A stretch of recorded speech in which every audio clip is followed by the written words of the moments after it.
அதான் பஸ்ஸெல்லாம் இருக்குடா வாடா அப்படின்னு அவங்க அப்பா கூட்டு வர்றாரு. அவளுக்கு வருத்தம். எப்பயுமே ஊருக்கு வந்து அம்மா தான் முதலாக வந்து நிற்பாங்க. இன்னும் இன்னைக்கு அம்மா வராமல் அப்பா மட்டும் வந்திருக்கிறாரேன்னு ஒரு மனக்குறையோட வீட்டுக்கு வந்து இறங்குறா. வீட்டுக்கு வந்த உடனே அவங்க அம்மா வேகமாக ஓடி வந்து நித்யா குட்டி வந்துட்டியா, டே செல்ல குட்டின்னு பேரனையும் தூக்குறாங்க, மகளை கட்டி பிடிச்சிக்கிறாங்க. அவங்க அம்மாவை பார்த்தோன்னே இவளுக்கு ஒரு ஆச்சரியமாக இருக்குது. ஏன்னா எப்பயுமே அவங்க அம்மா ஒரு கசங்குன சேலையோட சரியா சீவாத களைஞ்ச தலையோட வேர்வை வழியிற முகத்தோட தான் இருப்பாங்க. அவங்க சிரிப்புல கூட வேர்வை வடியும். அப்படி ஒரு வேலை பார்த்துக்கிட்டே இருப்பாங்க அடுப்படியில் எந்நேரமும். ஆனால் இன்னைக்கு பார்க்கும்போது ஒரு நூல் புடவை தான் கட்டியிருக்காங்க. ஆனால் நீட்டாக இருக்குது. தலை நல்லா படிய வாரி இருக்காங்க. பார்த்தாலே அவங்க ரொம்ப இளமையான மாதிரி இருக்கிறாங்க. வயசு குறைஞ்ச மாதிரி அம்மா இருக்காங்க. என்ன அம்மா இப்படி இருக்காங்க அப்படின்ட்டு, அம்மா சாப்பாடை என்னம்மா வச்சிருக்கிற? உனக்கு சாப்பாடு வச்சிருக்காம இருப்பேனா? இந்த இட்லி இப்போ தான் அம்மா சாப்பிட்டேன், மாவு இருக்குது, நீ இட்லியை வச்சு எண்ணெயும் பொடியும் இருக்குது, சாப்பிட்டுக்கோ. சட்னி வேணும்னா தேங்காய் எடுத்து வச்சுருக்கிறேன், அம்மியில் அரைச்சிக்கோ. அம்மாவுக்கு கிளாஸ் இருக்குது, கிளம்புறேன் அப்படின்றாங்க. அம்மாவுக்கு கிளாஸ் இருக்கா? இட்லி நானே வச்சுக்கணுமா? சட்னி வேணும்னா நானே அரைச்சிக்கணும். பார்த்துக்கூட லேட் ஆயிடுச்சுட்டு போகிறாங்க அவங்க அம்மா.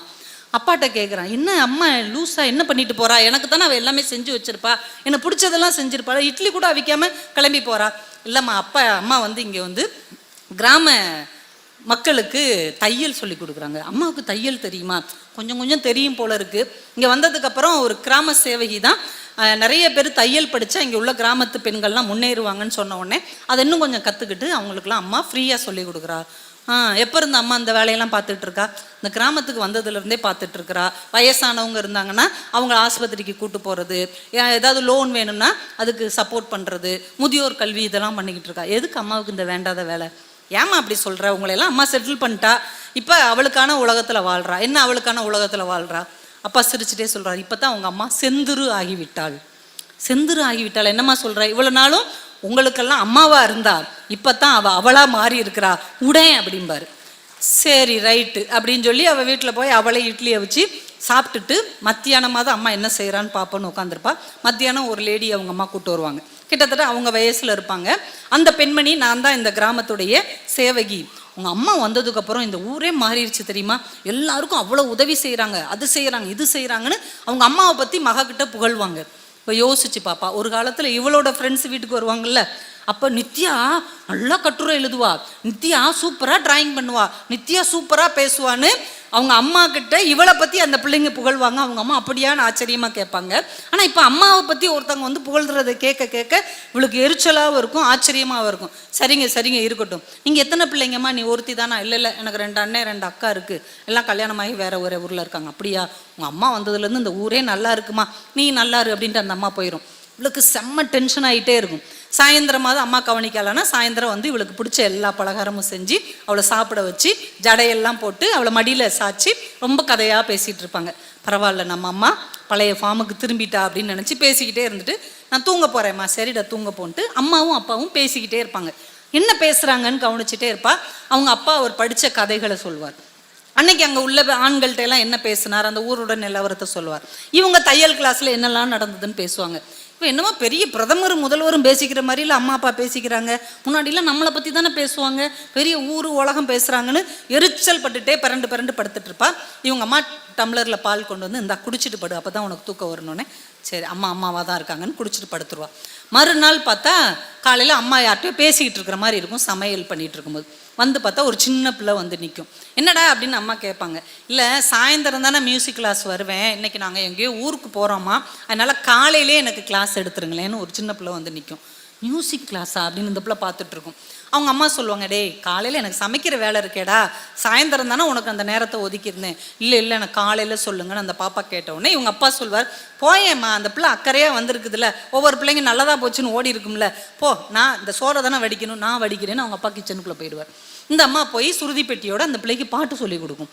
இவளுக்கு அதிர்ச்சியாக இருக்கும், என்னப்பா அம்மா என்ன பண்ணுறாங்க, பாட்டு சொல்லி கொடுக்குறா, பக்கத்தில் உள்ள பிள்ளைங்களுக்கு பாட்டு சொல்லி கொடுக்குறா. அம்மாவுக்கு பாட தெரியுமா? நிஜமாவே அம்மாவுக்கு பாட தெரியுமா? அம்மாவுக்கு பாட தெரியுமான்னு எனக்கு இங்கே வந்தாம்மா தெரியும். உங்கள் அம்மா சின்ன வயசில் பாட்டெல்லாம் பழகியிருக்கா, ஆனால் நம்ம குடும்பத்துக்கே உழைச்சி அவளுக்கு என்ன தெரியும்னு அவளுக்கே மறந்து போச்சு. இங்கே வந்ததுக்கப்புறம் அவளுக்கு தெரிஞ்ச விஷயங்களை கற்றுக் கொடுக்குறா. நீ என்னப்பா பண்ணுற? நான் சோறு வடிக்கிறேன் அப்படிங்கிறார். இப்போ உனக்குலாம் வெக்கமா இல்லையாப்பா, நீ சோறு வடிக்கிற, அம்மா பாட்டு பாடிட்டு இருக்காங்க, அம்மா தானே இந்த வேலையை செய்யணும். அவர் சிரிச்சுட்டே சொல்றாரு, ஒரு அடிமை என்னை நேசிப்பதையோ ஒரு அடிமை என் கூட சேர்ந்து வாழ்வதையோ நான் ஒரு நாளும் விரும்பவில்லை. ஒரு தனித்துவமான பெண் என் கூட வாழ்றதை தான் நான் விரும்புகிறேன். இவ்வளோ நாள் அவள் நமக்காக உழைச்சாலம்மா, இந்த சோறை வடிக்கிறதுல நம்ம 5 நிமிஷம் வேலை தானே, இந்த நீ வடி அப்படின்ட்டு போயிடுறாரு. இவளுக்கு ஏன்டா அம்மா வீட்டுக்கு வந்து தொலைஞ்சோன்னு கடுப்பாக இருக்குது. இப்படியே ஒவ்வொரு நாளும் போய்கிட்டே இருக்குது. திடீர்னு முதியோர் கல்விக்குன்னு சொல்லி கொடுக்க ஓடிக்கிட்டு ஆடிக்கிட்டு இந்த அம்மா பரபரப்பாக இருக்கிறாங்க. ஆனால் இவளுக்கு செஞ்சு கொடுக்குறதையும் ஓரளவு செஞ்சு கொடுத்துட்றாங்க, மீதியை நீ செய் அப்படின்னு ஒப்படைக்கிறாங்க. ஒரு நாள் அவங்க அக்கா வீட்டிலேருந்து லெட்ரு வருது. அவங்க அக்கா மங்களூரில் இருக்கிறா. அவளுக்கு 2வது குழந்தை பிறந்திருக்குது. ஏற்கனவே மூத்த பையன் சின்ன பையனாக இருக்கான். இப்போ நான் ரொம்ப சிரமப்படுறேன், அம்மா ஒரு 6 மாதம் இங்கே அனுப்பி வை, அம்மா இருந்தாங்கன்னா கொஞ்சம் உதவியாக இருக்கும். உடனே இவ பார்க்குறேம்மா கிளம்ப போறியா, அக்காவை பார்க்க. கிளம்ப மாட்டேன், இந்த வேலையை பார்க்குறதுக்கு ஒரு வேலைக்கார அம்மாவே போதும், நான் தான் குழந்தைய எல்லாருக்கும் நான் பார்த்துருக்குறேன். அப்படி அவள் விரும்பினானா இங்கே வரட்டும் குழந்தையோட, இங்கே வச்சு நான் அவளையும் பார்த்துக்கிட்டு என் வேலையும் நான் பார்த்துக்கிருவேன். இந்த இடத்த விட்டுட்டு நான் அவளுக்காக போக மாட்டேன். அவள் என்னை அம்மாவா தேடலை, ஒரு ஆயாவா தேடிக்கிட்டு இருக்கிறா. அம்மா மேலே உண்மையிலேயே அனுசரணை இருந்தால் அவள் வரட்டும். என்னம்மா இப்படி இறக்கமே இல்லாமல் ராட்சசி மாதிரி பேசுகிற அப்படிங்கிறா. ஏம்மா நீங்களாம் இப்படி தானம்மா வாழ்ந்துட்டு இருந்தீங்க, இன்னைக்கு தாம்மா என் வாழ்க்கையை நான் வாழ்கிறேன், நீ ஏன் இப்படி பேசுகிற. அவளுக்கு ரொம்ப வேதனையாக இருக்குது. முன்னாடிலாம் செகண்ட் ஷோ படம் பார்த்துட்டு இவங்க எல்லாரும் வந்தால் கூட அவங்க அம்மா முழிச்சு உட்காந்துருப்பாங்க. இவங்க வந்த உடனே சூடாக தோசையெல்லாம் சுட்டு கொடுப்பாங்க. அவங்களுக்கு பூரி பிடிச்சா பூரி சுட்டு கொடுத்துட்டு மறுநாள் காலையில் என்ன வேணும்னு கேட்டு ஒவ்வொருத்தவங்களுக்கு பிடிச்சதை அவங்க ரூமில் போய் எழுப்பி கொடுப்பாங்க. அந்த அம்மா காணாமையே போயிட்டாலே, இந்த அம்மா வேற யாரோ ஒருத்தி, நம்ம அம்மாவே கிடையாது அப்படின்னு இந்த பிள்ளைக்கு வெறுத்துரும். அன்னைக்கு ஊரை விட்டு அவள் கிளம்புறா. 1 மாதம் ஆயிடுச்சு, அவள் சொந்த ஊருக்கு கிளம்புறா. அம்மாவும் வர்றாங்க ரயில்வே ஸ்டேஷனில் ஏற்றி விட்றதுக்கு. பேரனெல்லாம் கொஞ்சிட்டு ஏற்றி விட்டுட்டு, பத்திரமா இருக்கணும்டா, உடம்பை பார்த்துக்கணும், இப்படி இருக்கணும் அப்படி இருக்கணும்னு அவங்க அம்மா சொல்லிட்டு இந்த ட்ரெயின் கிளம்பும் போது குடுக்குடுன்னு ஓடி வர்றாங்க. இதுக்கு முன்னாடி ஏன் ஓடி வருவாங்கன்னா, ஃப்ளாஸ்கில் பால் வச்சிருக்கிறேன், பையனுக்கு மறக்காமல் கொடுத்துரு, அந்த டப்பாவில் முறுக்கு வச்சிருக்கேன், நீ சாப்பிட்டுக்கோ, அந்த இன்னொரு தூக்குச்சட்டியில் சீடை வச்சிருக்கேன், மாப்பிள்ளைகிட்ட கொடுன்னு சொல்லுவாங்க. பரவாயில்ல இப்போயும் அதெல்லாம் செஞ்சிருக்காளேன்னு நினச்சி என்ன அப்படிங்கிறா. இல்லை மும்பையில் நிறைய பெண்களுக்கான புக்கு வரும்னு சொல்கிறாங்க, அதில் இந்த எம்ப்ராய்டிங் சம்மந்தப்பட்ட புக்கு இருந்தால் எனக்கு கொஞ்சம் அனுப்பி வை. இங்கே உள்ள பிள்ளைங்களுக்கு வெறும் தையல் மட்டும் போதாது, எம்ப்ராய்டரின்னு சொல்லி கொடுத்தா அவங்களுக்கு பிரயோஜனமாக இருக்கும் அப்படின்னு சொல்லி அவங்க அம்மா நின்றுறாங்க. இந்த நித்யா பார்த்து கொண்டே இருந்தா.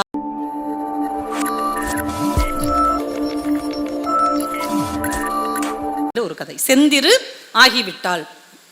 அந்த கதையில் அந்த அம்மா பேர் செந்திரு. செந்திருங்கிற பேர் எந்த ஏரியாவில் வைப்பாங்கன்னு தெரில. செந்திரு அவங்க பேர். அவங்க கணவரும் அவங்களும் இருக்கிறாங்க. 5 பிள்ளைங்க, எல்லாம் கல்யாணம் முடிச்சு ஒவ்வொரு குழந்தையோட வேறு ஊரில் செட்டில் ஆகிட்டாங்க. இப்போ கடைசி பொண்ணு நித்யா மும்பையிலேருந்து வர்றா, எக்மோரில் வந்து இறங்குறா. அவள் ஆசையாக வர்றா, மகனையும் கொண்டுக்கிட்டு குட்டி பையனை கூட்டுட்டு அவள் ஹஸ்பண்ட்கிட்ட சொல்லிட்டு வர்றா, வருஷம் உள்ள அவங்க வீட்டுக்கு நான் உழைச்சி போடுறேன், நான் இந்த 1 மாதம் எங்கள் அம்மா வீட்டில் ஜாலியாக என்ஜாய் பண்ண போகிறேன், ஒரு வேலையும் செய்ய மாட்டேன், எல்லாமே எங்கள் அம்மா பார்த்துப்பாங்க, பிள்ளையும் எங்கள் அப்பா பார்த்துப்பாங்க, நான் செம்ம ஜாலியாக இருந்துட்டு வர போகிறேன் அப்படின்னு சொல்லிட்டு அவள் வந்து எக்மோரில் இறங்குறா பையனோட. அப்பா வந்து வாடான்னு பையனை தூக்கிக்கிட்டு, வாமா எப்படி இருக்கிற இப்படியே பார்க்குறா. அம்மா வரல, இல்லைடா அம்மா வரல, வா போவோம். இப்போ ஏன்ப்பா சென்னையிலேருந்து நீங்கள் ஒரு கிராமத்துக்கு மாறி போயிட்டீங்க. இல்லைடா எவ்வளோ நாள் தான் இந்த பரபரப்பான சென்னையில் இருக்கிறது, அப்பாவும் ரிட்டையர்ட் ஆகிட்டேன், கடைசி கால வாழ்க்கையை கொஞ்சம் அமைதியாக இருக்கலான்ட்டு தான் கிராமத்துக்கு போயிட்டேன்.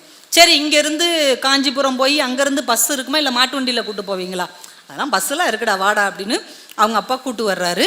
அவளுக்கு வருத்தம், எப்பயுமே ஊருக்கு வந்தால் அம்மா தான் முதலாக வந்து நிற்பாங்க, இன்னும் இன்னைக்கு அம்மா வராமல் அப்பா மட்டும் வந்திருக்கிறாரேன்னு ஒரு மனக்குறையோட வீட்டுக்கு வந்து இறங்குறா. வீட்டுக்கு வந்த உடனே அவங்க அம்மா வேகமாக ஓடி வந்து, நித்யா குட்டி வந்துட்டியா, டே செல்ல குட்டின்னு பேரனையும் தூக்குறாங்க, மகளை கட்டி பிடிச்சிக்கிறாங்க.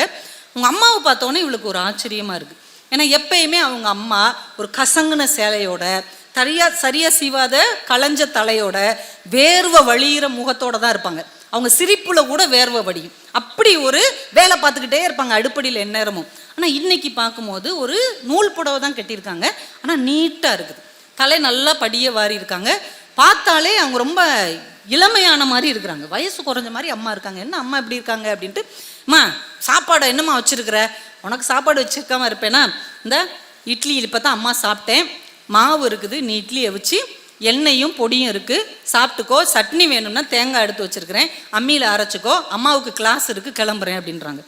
அம்மாவுக்கு கிளாஸ் இருக்கா, இட்லி நானே வச்சுக்கணுமா, சட்னி வேணும்னா நானே அரைச்சிக்கணும், பார்த்துக்கூட லேட் ஆயிடுச்சுன்ட்டு போகிறாங்க அவங்க அம்மா. அப்பாட்ட கேட்குறான், என்ன அம்மா லூஸாக என்ன பண்ணிட்டு போகிறா, எனக்கு தானே அவள் எல்லாமே செஞ்சு வச்சுருப்பா, எனக்கு பிடிச்சதெல்லாம் செஞ்சுருப்பா, இட்லி கூட அவிக்காமல் கிளம்பி போகிறா. இல்லைம்மா அம்மா வந்து இங்கே வந்து கிராம மக்களுக்கு தையல் சொல்லி கொடுக்குறாங்க. அம்மாவுக்கு தையல் தெரியுமா? கொஞ்சம் கொஞ்சம் தெரியும் போல இருக்கு. இங்கே வந்ததுக்கப்புறம் ஒரு கிராம சேவகி தான் நிறைய பேர் தையல் படித்தா இங்கே உள்ள கிராமத்து பெண்கள்லாம் முன்னேறுவாங்கன்னு சொன்ன உடனே அதை இன்னும் கொஞ்சம் கற்றுக்கிட்டு அவங்களுக்குலாம் அம்மா ஃப்ரீயாக சொல்லி கொடுக்குறா. எப்போ இருந்த அம்மா அந்த வேலையெல்லாம் பார்த்துட்டு இருக்கா? இந்த கிராமத்துக்கு வந்ததுலேருந்தே பார்த்துட்டு இருக்கிறா. வயசானவங்க இருந்தாங்கன்னா அவங்க ஆஸ்பத்திரிக்கு கூட்டு போகிறது, ஏதாவது லோன் வேணும்னா அதுக்கு சப்போர்ட் பண்ணுறது, முதியோர் கல்வி இதெல்லாம் பண்ணிக்கிட்டு இருக்கா. எதுக்கு அம்மாவுக்கு இந்த வேண்டாத வேலை? ஏமா அப்படி சொல்கிற? உங்களையெல்லாம் அம்மா செட்டில் பண்ணிட்டா, இப்போ அவளுக்கான உலகத்தில் வாழ்கிறா. என்ன அவளுக்கான உலகத்தில் வாழ்கிறா? அப்பா சிரிச்சுட்டே சொல்கிறார், இப்போ தான் உங்கள் அம்மா செந்துரு ஆகிவிட்டாள். செந்துரு ஆகிவிட்டாள் என்னம்மா சொல்கிற? இவ்வளோ நாளும் உங்களுக்கெல்லாம் அம்மாவா இருந்தா, இப்போ தான் அவளாக மாறி இருக்கிறா, உடேன் அப்படிம்பாரு. சரி ரைட்டு அப்படின்னு சொல்லி அவள் வீட்டில் போய் அவளை இட்லியை வச்சு சாப்பிட்டுட்டு மத்தியானமாக தான் அம்மா என்ன செய்கிறான்னு பார்ப்போன்னு உட்காந்துருப்பா. மத்தியானம் ஒரு லேடி அவங்க அம்மா கூப்பிட்டு வருவாங்க. கிட்டத்தட்ட அவங்க வயசில் இருப்பாங்க. அந்த பெண்மணி, நான் தான் இந்த கிராமத்துடைய சேவகி, உங்கள் அம்மா வந்ததுக்கப்புறம் இந்த ஊரே மாறிடுச்சு தெரியுமா, எல்லாருக்கும் அவ்வளோ உதவி செய்கிறாங்க, அது செய்கிறாங்க இது செய்கிறாங்கன்னு அவங்க அம்மாவை பற்றி மகக்கிட்ட புகழ்வாங்க. இப்போ யோசிச்சு பாப்பா, ஒரு காலத்தில் இவளோட ஃப்ரெண்ட்ஸ் வீட்டுக்கு வருவாங்கல்ல, அப்போ நித்யா நல்லா கட்டுரை எழுதுவா, நித்யா சூப்பராக டிராயிங் பண்ணுவா, நித்யா சூப்பராக பேசுவான்னு அவங்க அம்மா கிட்ட இவளை பற்றி அந்த பிள்ளைங்க புகழ்வாங்க. அவங்க அம்மா அப்படியான்னு ஆச்சரியமாக கேட்பாங்க. ஆனால் இப்போ அம்மாவை பற்றி ஒருத்தவங்க வந்து புகழ்கிறத கேட்க கேட்க இவளுக்கு எரிச்சலாகவும் இருக்கும், ஆச்சரியமாகவும் இருக்கும். சரிங்க சரிங்க இருக்கட்டும், நீங்கள் எத்தனை பிள்ளைங்கம்மா? நீ ஒருத்தி தானா? இல்லை எனக்கு 2 அண்ணன் 2 அக்கா இருக்குது, எல்லாம் கல்யாணமாகி வேறு ஒரு ஊரில் இருக்காங்க. அப்படியா? உங்கள் அம்மா வந்ததுலேருந்து இந்த ஊரே நல்லா இருக்குமா, நீ நல்லா இரு அப்படின்ட்டு அந்த அம்மா போயிடும். இவளுக்கு செம்ம டென்ஷன் ஆகிட்டே இருக்கும். சாயந்தரமாவது அம்மா கவனிக்கலான்னா சாயந்தரம் வந்து இவளுக்கு பிடிச்ச எல்லா பலகாரமும் செஞ்சு அவளை சாப்பிட வச்சு ஜடையெல்லாம் போட்டு அவளை மடியில் சாய்ச்சி ரொம்ப கதையாக பேசிகிட்டு இருப்பாங்க. பரவாயில்ல, நம்ம அம்மா பழைய ஃபார்முக்கு திரும்பிட்டா அப்படின்னு நினச்சி பேசிக்கிட்டே இருந்துட்டு, நான் தூங்க போகிறேம்மா, சரிடா தூங்க போன்ட்டு அம்மாவும் அப்பாவும் பேசிக்கிட்டே இருப்பாங்க. என்ன பேசுகிறாங்கன்னு கவனிச்சுட்டே இருப்பா. அவங்க அப்பா அவர் படித்த கதைகளை சொல்வார். அன்னைக்கு அங்கே உள்ள ஆண்கள்கிட்ட எல்லாம் என்ன பேசினார், அந்த ஊரோட நிலவரத்தை சொல்லுவார். இவங்க தையல் கிளாஸில் என்னெல்லாம் நடந்ததுன்னு பேசுவாங்க. இப்போ என்னமோ பெரிய பிரதமர் முதல்வரும் பேசிக்கிற மாதிரி இல்லை அம்மா அப்பா பேசிக்கிறாங்க. முன்னாடிலாம் நம்மளை பற்றி தானே பேசுவாங்க, பெரிய ஊர் உலகம் பேசுகிறாங்கன்னு எரிச்சல் பட்டுட்டே பிறண்டு படுத்துட்டு இருப்பா. இவங்க அம்மா டம்ளரில் பால் கொண்டு வந்து, இந்தா குடிச்சிட்டு படு, அப்போ தான் உனக்கு தூக்கம் வரணுன்னே. சரி அம்மாவாக தான் இருக்காங்கன்னு குடிச்சிட்டு படுத்துருவா. மறுநாள் பார்த்தா காலையில் அம்மா யார்கிட்டயோ பேசிக்கிட்டு இருக்கிற மாதிரி இருக்கும். சமையல் பண்ணிகிட்டு இருக்கும்போது வந்து பார்த்தா ஒரு சின்ன பிள்ளை வந்து நிற்கும். என்னடா அப்படின்னு அம்மா கேட்பாங்க.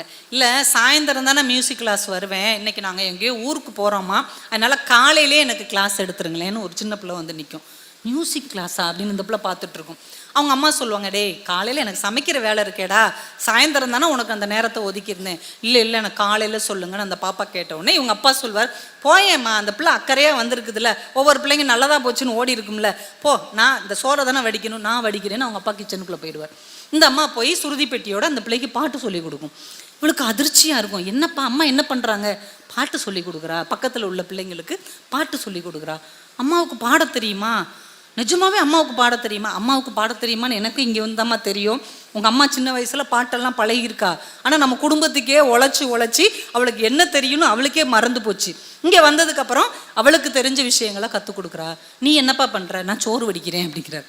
இப்போ உனக்குலாம் வெக்கமா இல்லையாப்பா, நீ சோறு வடிக்கிற, அம்மா பாட்டு பாடிட்டு இருக்காங்க, அம்மா தானே இந்த வேலையை செய்யணும். அவர் சிரிச்சுட்டே சொல்கிறார், ஒரு அடிமை என்னை நேசிப்பதையோ ஒரு அடிமை என் கூட சேர்ந்து வாழ்வதையோ நான் ஒரு நாளும் விரும்பவில்லை. ஒரு தனித்துவமான பெண் என் கூட வாழ்றதை தான் நான் விரும்புகிறேன். இவ்வளோ நாள் அவள் நமக்காக உழைச்சாலம்மா, இந்த சோறை வடிக்கிறதுல நம்ம 5 நிமிஷம் வேலை தானே, இந்த நீ வடி அப்படின்ட்டு போயிடுறாரு.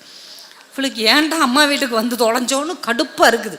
இப்படியே ஒவ்வொரு நாளும் போய்கிட்டே இருக்குது. திடீர்னு முதியோர் கல்விக்குன்னு சொல்லி கொடுக்க ஓடிக்கிட்டு ஆடிக்கிட்டு இந்த அம்மா பரபரப்பாக இருக்கிறாங்க. ஆனால் இவளுக்கு செஞ்சு கொடுக்குறதையும் ஓரளவு செஞ்சு கொடுத்துட்றாங்க, மீதியை நீ செய் அப்படின்னு ஒப்படைக்கிறாங்க. ஒரு நாள் அவங்க அக்கா வீட்டிலேருந்து லெட்ரு வருது. அவங்க அக்கா மங்களூரில் இருக்கிறா.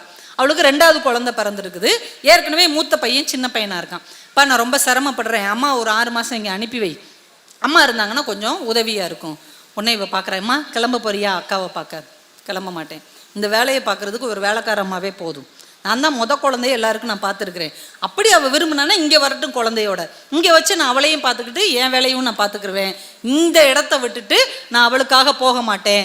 அவள் என்னை அம்மாவா தேடலை, ஒரு ஆயாவா தேடிக்கிட்டு இருக்கிறா. அம்மா மேலே உண்மையிலேயே அனுசரணை இருந்தால் அவள் வரட்டும். என்னம்மா இப்படி இறக்கமே இல்லாமல் ராட்சசி மாதிரி பேசுகிற அப்படிங்கிறா. ஏம்மா நீங்களாம் இப்படி தானம்மா வாழ்ந்துட்டு இருந்தீங்க, இன்னைக்கு தாம்மா என் வாழ்க்கையை நான் வாழ்கிறேன், நீ ஏன் இப்படி பேசுகிற?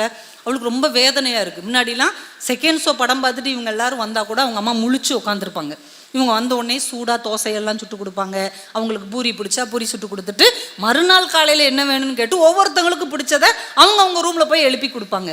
அந்த அம்மா காணாமையே போயிட்டாலே, இந்த அம்மா வேற யாரோ ஒருத்தி, நம்ம அம்மாவே கிடையாது அப்படின்னு இந்த பிள்ளைக்கு வெறுத்துரும். அன்னைக்கு ஊரை விட்டு அவள் கிளம்புறா. 1 மாதம் ஆயிடுச்சு, அவள் சொந்த ஊருக்கு கிளம்புறா. அம்மாவும் வர்றாங்க ரயில்வே ஸ்டேஷனில் ஏற்றி விட்றதுக்கு. பேரனெல்லாம் கொஞ்சிட்டு ஏற்றி விட்டுட்டு, பத்திரமா இருக்கணும்டா, உடம்ப பார்த்துக்கணும், இப்படி இருக்கணும் அப்படி இருக்கணும்னு அவங்க அம்மா சொல்லிட்டு இந்த ட்ரெயின் கிளம்பும் போது குடுக்குடுன்னு ஓடி வர்றாங்க. இதுக்கு முன்னாடி ஏன் ஓடி வருவாங்கன்னா, ஃப்ளாஸ்கில் பால் வச்சிருக்கிறேன், பையனுக்கு மறக்காமல் கொடுத்துரு, அந்த டப்பாவில் முறுக்கு வச்சிருக்கேன், நீ சாப்பிட்டுக்கோ, அந்த இன்னொரு தூக்குச்சட்டியில் சீடை வச்சிருக்கேன், மாப்பிள்ளைகிட்ட கொடுன்னு சொல்லுவாங்க. பரவாயில்ல, இப்போ ஏன் அதெல்லாம் செஞ்சிருக்காளேன்னு நினச்சி என்ன அப்படிங்கிறா. இல்லை, மும்பையில் நிறைய பெண்களுக்கான புக்கு வரும்னு சொல்கிறாங்க, அதில் இந்த எம்ப்ராய்டிங் சம்மந்தப்பட்ட புக்கு இருந்தால் எனக்கு கொஞ்சம் அனுப்பி வை. இங்கே உள்ள பிள்ளைங்களுக்கு வெறும் தையல் மட்டும் போதாது, எம்ப்ராய்டரின்னு சொல்லி கொடுத்தா அவங்களுக்கு பிரயோஜனமாக இருக்கும் அப்படின்னு சொல்லி அவங்க அம்மா நின்றுறாங்க. இந்த நித்யா பார்த்து கொண்டே இருந்தா. செப்பின் புணர்ச்சிப்போர் கூடினும் கூடாதே உட்பகை ஒற்றக்குடி முயுவ விளக்க உரை. செப்பின் இணைப்பைப் போல புறத்தே பொருந்தி இருந்தாலும் உட்பகை உண்டான குடியில் உள்ளவர் அகத்தே பொருந்தி இருக்கமாட்டார். சாலமன் பாப்பையா விளக்க உரை. செப்பு மூடியோடு சேர்ந்து இருப்பது போல் உட்பகை கொண்ட குடும்பமும் கட்சியும் அரசும் வெளியே சேர்ந்து இருந்தாலும் உள்ளத்துள் சேரவே மாட்டா. கலைஞர் விளக்க உரை. செப்பு எனப்படும் சிமிழில் அதன் மூடி பொருந்தி இருப்பது போல வெளித்தோற்றத்துக்கு மட்டுமே தெரியும், அவ்வாறே உட்பகையுள்ளவர்கள் உளமாரபா. செப்பின் புணர்ச்சிப்போர் கூடினும் கூடாதே உட்பகை ஒற்றக்குடி முயுவ விளக்க உரை. செப்பின் இணைப்பைப் போல புறத்தே பொருந்தி இருந்தாலும் உட்பகை உண்டான குடியில் உள்ளவர் அகத்தே பொருந்தி இருக்கமாட்டார். சாலமன் பாப்பையா விளக்க உரை. செப்பு மூடியோடு சேர்ந்து இருப்பது போல் உட்பகை கொண்ட குடும்பமும் கட்சியும் அரசும் வெளியே சேர்ந்து இருந்தாலும் உள்ளத்துள் சேரவே மாட்டா. கலைஞர் விளக்க உரை. செப்பு எனப்படும் சிமிழில் அதன் மூடி பொருந்தி இருப்பது போல வெளித்தோற்றத்துக்கு மட்டுமே தெரியும், அவ்வாறே உட்பகையுள்ளவர்கள் உளமாரபா. செப்பின் புணர்ச்சிப்போர் கூடினும் கூடாதே உட்பகை ஒற்றக்குடி முயுவ விளக்க உரை. செப்பின் இணைப்பைப் போல புறத்தே பொருந்தி இருந்தாலும் உட்பகை உண்டான குடியில் உள்ளவர் அகத்தே பொருந்தி இருக்கமாட்டார். சாலமன் பாப்பையா விளக்க உரை. செப்பு மூடியோடு சேர்ந்து இருப்பது போல் உட்பகை கொண்ட குடும்பமும் கட்சியும் அரசும் வெளியே சேர்ந்து இருந்தாலும் உள்ளத்துள் சேரவே மாட்டா. கலைஞர் விளக்க உரை. செப்பு எனப்படும் சிமிழில் அதன் மூடி பொருந்தி இருப்பது போல வெளித்தோற்றத்துக்கு மட்டுமே தெரியும், அவ்வாறே உட்பகையுள்ளவர்கள் உளமாரபா. செப்பின் புணர்ச்சிப்போர் கூடினும் கூடாதே உட்பகை ஒற்றக்குடி முயுவ விளக்க உரை. செப்பின் இணைப்பைப் போல புறத்தே பொருந்தி இருந்தாலும் உட்பகை உண்டான குடியில் உள்ளவர் அகத்தே பொருந்தி இருக்கமாட்டார். சாலமன் பாப்பையா விளக்க உரை. செப்பு மூடியோடு சேர்ந்து இருப்பது போல் உட்பகை கொண்ட குடும்பமும் கட்சியும் அரசும் வெளியே சேர்ந்து இருந்தாலும் உள்ளத்துள் சேரவே மாட்டா. கலைஞர் விளக்க உரை. செப்பு எனப்படும் சிமிழில் அதன் மூடி பொருந்தி இருப்பது போல வெளித்தோற்றத்துக்கு மட்டுமே தெரியும், அவ்வாறே உட்பகையுள்ளவர்கள் உளமாரபா. செப்பின் புணர்ச்சிப்போர் கூடினும் கூடாதே உட்பகை ஒற்றக்குடி முயுவ விளக்க உரை. செப்பின் இணைப்பைப் போல புறத்தே பொருந்தி இருந்தாலும் உட்பகை உண்டான குடியில் உள்ளவர் அகத்தே பொருந்தி இருக்கமாட்டார். சாலமன் பாப்பையா விளக்க உரை. செப்பு மூடியோடு சேர்ந்து இருப்பது போல் உட்பகை கொண்ட குடும்பமும் கட்சியும் அரசும் வெளியே சேர்ந்து இருந்தாலும் உள்ளத்துள் சேரவே மாட்டா. கலைஞர் விளக்க உரை. செப்பு எனப்படும் சிமிழில் அதன் மூடி பொருந்தி இருப்பது போல வெளித்தோற்றத்துக்கு மட்டுமே தெரியும், அவ்வாறே உட்பகையுள்ளவர்கள் உளமாரபா. செப்பின் புணர்ச்சிப்போர் கூடினும் கூடாதே உட்பகை ஒற்றக்குடி முயுவ விளக்க உரை. செப்பின் இணைப்பைப் போல புறத்தே பொருந்தி இருந்தாலும் உட்பகை உண்டான குடியில் உள்ளவர் அகத்தே பொருந்தி இருக்கமாட்டார். சாலமன் பாப்பையா விளக்க உரை. செப்பு மூடியோடு சேர்ந்து இருப்பது போல் உட்பகை கொண்ட குடும்பமும் கட்சியும் அரசும் வெளியே சேர்ந்து இருந்தாலும் உள்ளத்துள் சேரவே மாட்டா. கலைஞர் விளக்க உரை. செப்பு எனப்படும் சிமிழில் அதன் மூடி பொருந்தி இருப்பது போல வெளித்தோற்றத்துக்கு மட்டுமே தெரியும், அவ்வாறே உட்பகையுள்ளவர்கள் உளமாரபா. செப்பின் புணர்ச்சிப்போர் கூடினும் கூடாதே உட்பகை ஒற்றக்குடி முயுவ விளக்க உரை. செப்பின் இணைப்பைப் போல புறத்தே பொருந்தி இருந்தாலும் உட்பகை உண்டான குடியில் உள்ளவர் அகத்தே பொருந்தி இருக்கமாட்டார். சாலமன் பாப்பையா விளக்க உரை. செப்பு மூடியோடு சேர்ந்து இருப்பது போல் உட்பகை கொண்ட குடும்பமும் கட்சியும் அரசம் வெளியே சேர்ந்து இருந்தாலும் உள்ளத்துள் சேரவே மாட்டா. கலைஞர் விளக்க உரை. செப்பு எனப்படும் சிமிழில் அதன் மூடி பொருந்தி இருப்பது போல வெளித்தோற்றத்துக்கு மட்டுமே தெரியும், அவ்வாறே உட்பகையுள்ளவர்கள் உளமாரபா. செப்பின் புணர்ச்சிபோர் கூடினும் கூடாதே உட்பகை ஒற்றக்குடி முயூவ விளக்க உரை. செப்பின் இணைப்பைப் போல புறத்தே பொருந்தி இருந்தாலும் உட்பகை உண்டான குடியில் உள்ளவர் அகத்தே பொருந்தி இருக்க மாட்டார். சாலமன் பாப்பையா விளக்க உரை. செப்பு மூடியோடு சேர்ந்து இருப்பது போல் உட்பகை கொண்ட குடும்பமும் கட்சியும் அரசும் வெளியே சேர்ந்து இருந்தாலும் உள்ளத்துள் சேரவே மாட்டா. கலைஞர் விளக்க உரை. செப்பு எனப்படும் சிமிழில் அதன் மூடி பொருந்தி இருப்பது போல வெளித்தோற்றத்துக்கு மட்டுமே தெரியும், அவ்வாறே உட்பகையுள்ளவர்கள் உளமாரபா. செப்பின் புணர்ச்சிபோர் கூடினும் கூடாதே உட்பகை ஒற்றக்குடி முயூவ விளக்க உரை. செப்பின் இணைப்பைப் போல புறத்தே பொருந்தி இருந்தாலும் உட்பகை உண்டான குடியில் உள்ளவர் அகத்தே பொருந்தி இருக்க மாட்டார். சாலமன் பாப்பையா விளக்க உரை. செப்பு மூடியோடு சேர்ந்து இருப்பது போல் உட்பகை கொண்ட குடும்பமும் கட்சியும் அரசும் வெளியே சேர்ந்து இருந்தாலும் உள்ளத்துள் சேரவே மாட்டா. கலைஞர் விளக்க உரை. செப்பு எனப்படும் சிமிழில் அதன் மூடி பொருந்தி இருப்பது போல வெளித்தோற்றத்துக்கு மட்டுமே தெரியும், அவ்வாறே உட்பகையுள்ளவர்கள் உளமாரபா. செப்பின் புணர்ச்சிபோர் கூடினும் கூடாதே உட்பகை ஒற்றக்குடி முயூவ விளக்க உரை. செப்பின் இணைப்பைப் போல புறத்தே பொருந்தி இருந்தாலும் உட்பகை உண்டான குடியில் உள்ளவர் அகத்தே பொருந்தி இருக்க மாட்டார். சாலமன் பாப்பையா விளக்க உரை. செப்பு மூடியோடு சேர்ந்து இருப்பது போல் உட்பகை கொண்ட குடும்பமும் கட்சியும் அரசும் வெளியே சேர்ந்து இருந்தாலும் உள்ளத்துள் சேரவே மாட்டா. கலைஞர் விளக்க உரை. செப்பு எனப்படும் சிமிழில் அதன் மூடி பொருந்தி இருப்பது போல வெளித்தோற்றத்துக்கு மட்டுமே தெரியும், அவ்வாறே உட்பகையுள்ளவர்கள் உளமாரபா.